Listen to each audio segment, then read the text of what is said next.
ప్రపంచంలో 2 రకాల మనుషులు ఉంటారు. Type 1 these people always feel blessed. వీళ్ళు కలిగి ఉన్న ప్రతి దాన్ని బట్టి చాలా థ్యాంక్ఫుల్గా హ్యాపీగా ఫీల్ అవుతూ ఉంటారు. నాకు ఒక మంచి జాబ్ ఉంది, థ్యాంక్ యూ లార్డ్. మంచి జీతం వస్తుంది, థ్యాంక్ యూ లార్డ్. నేను మంచి కుటుంబాన్ని కలిగి ఉన్నాను, థ్యాంక్ యూ లార్డ్. ఇలా ప్రతి విషయంలోనూ పాజిటివిటీని వెతుక్కుని, కారణాన్ని వెతుక్కుని మరి దేవునికి థ్యాంక్ఫుల్గా ఉంటారు. They always have that attitude of gratitude. పోతే రెండో రకం, వీళ్ళు ఎప్పుడు ఏది మిస్ అయిందో దాన్ని వెతుక్కుని మరీ బాధపడుతూ ఉంటారు.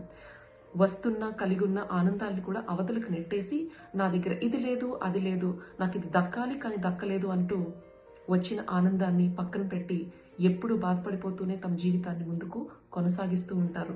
అయితే ఇక్కడ ఒక విషయాన్ని తప్పకుండా గుర్తుపెట్టుకోండి. మనం కలిగి ఉన్న వాటిని బట్టి మనం థ్యాంక్ఫుల్గా లేకుండా, లేని వాటిని బట్టి మనం కంప్లైంట్ మూడ్లోకి వెళ్ళిపోతే మనకి కావాలి అని అనుకున్నవి దక్కే అవకాశం 1% కూడా ఉండదు.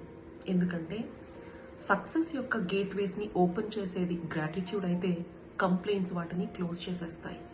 So you decide what kind of life you would like to live.